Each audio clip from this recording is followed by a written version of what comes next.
Grupo ng mga senior citizen sa mga senador para himukin na ipasa na yung panukalang magbibigay ng pensyon sa lahat ng senior citizen.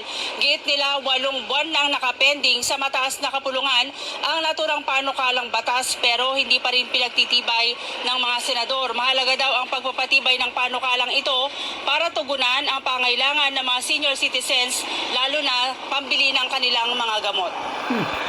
500 at paano yan? Anong mabibili niyan? Senior citizens para igiit ang pagsasabatas ng Universal Social Pension na una nang pinagtibay ng Kamara. Pasado na sa mababang kapulungan ng Kongreso ang House Bill 10423 na layong palawakin pa ang masasakop na mabibigyan ng social pension ng gobyerno pero nakapending pa ito sa committee level ng Senado. Sa kasalukuyan naabot lang sa mahigit 4 na milyong Pinoy na umaabot sa 60 taong gulang ang nakakatanggap ng kanilang social pension.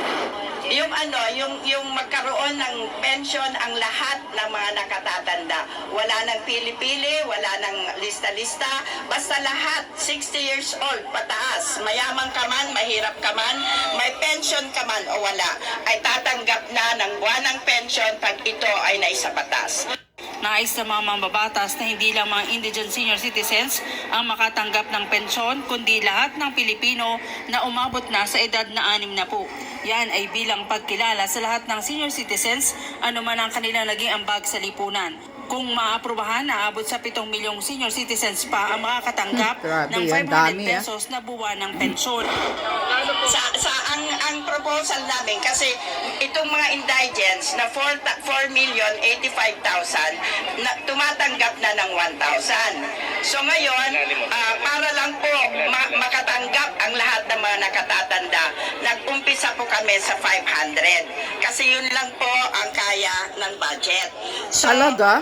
Ngayon, ang mga kaya 7 ng million budget na hindi pa tumatanggap ng buwanang pension ay tatanggap sila ng 500 a month. Pero may provision kami na itataas every year. Humingi na ang mga kongresista ng meeting kay Senate President Francis Escudero para maikalendaryo ang panukala at mapagtibay sa nalalabing 9 session days. Dudulog din anya sila kay Pangulong Bongbong Marcos para sertipikahan itong urgent at maratsada ng Senado. Kung hindi kasi mapagtitibay bago magsara ang 19 Congress, malamang na back to zero ang panukalang batas. Hindi po kasi maaprubahan ngayon back to zero. Pupunta na naman sa Senado, ay sa Kongreso.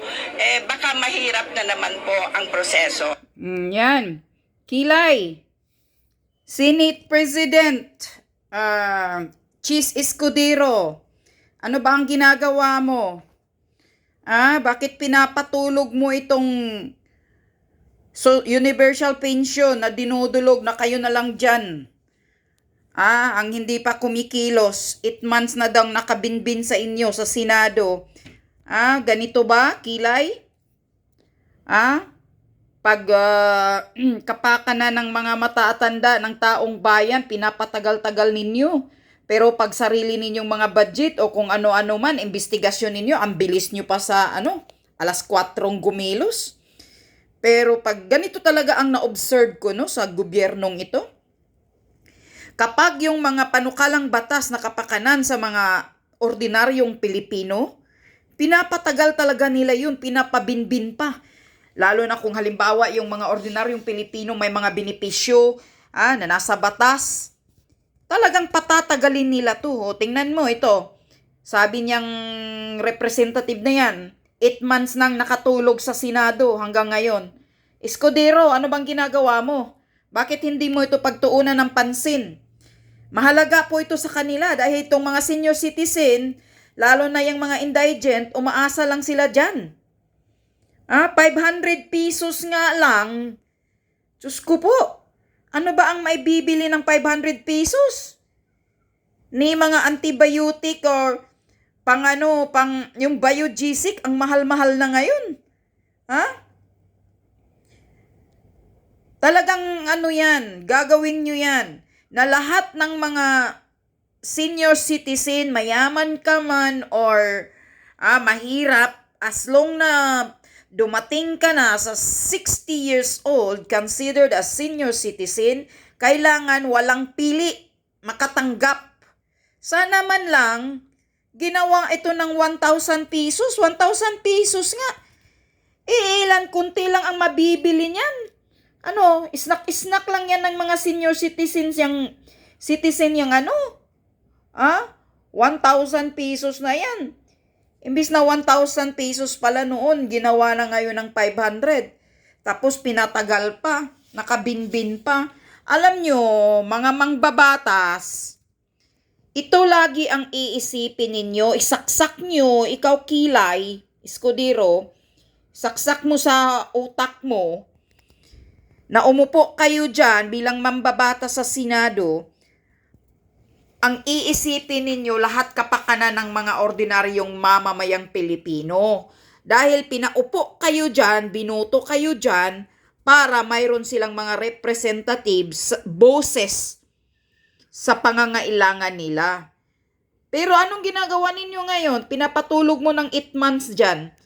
Aprobado na daw sa House of Representatives, himala, na na-approve sa representative, sa bagay, 500 pesos lang naman yan, buwan-buwan. Kailangan talagang i-approve dahil kung sila nga makapagnakaw, makagawa ng mga anomalya kung paano magnakaw, ayan. Lalo na yung dami ngayong blanco-blanco sa bicameral report.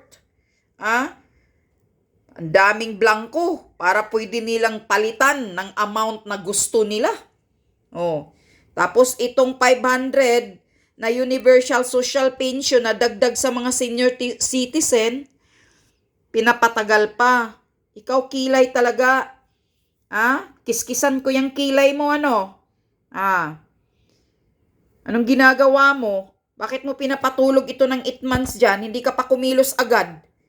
Alam mo ba kung gaano ka-importante kahit 500 pesos a month? Pero pinaka-importante na yan sa mga matatanda ngayon. Dahil lalo na ngayon na sobrang hirap, sobrang mahal ng mga bilihin. Kailangan nila yun. At least naman may mga pandagdag silang maibibili na mga... Ay, Diyos ko po, gawin nyo namang 1,000 yan. Representative, sino itong pangalan to ni nanay? Wag naman ng 500, wag mong sabihin yan lang ang maano ng ng budget.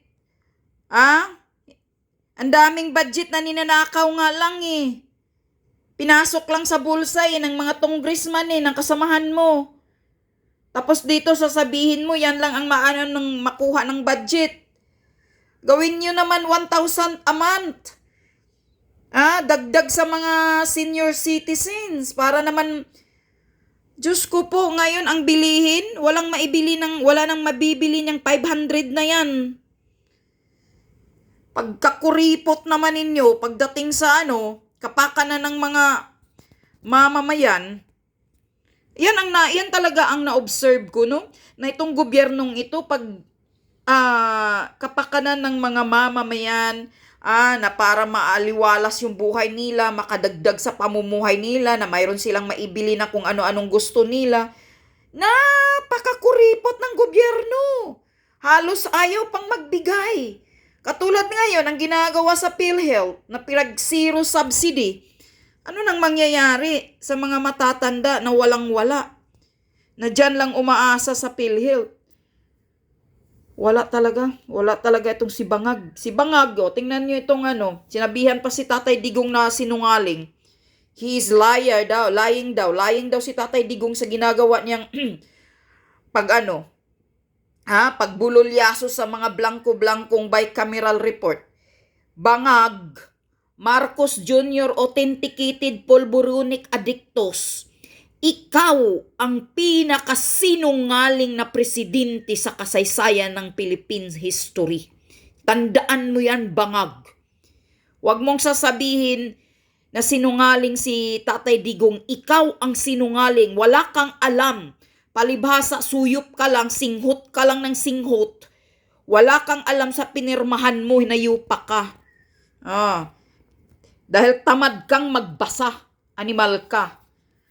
Tapos sasabihan mo si Tatay Digong, yung report na yon, Marcos Jr. Bangag, Addictus, galing kay Representative Ungab, Congressman Ungab.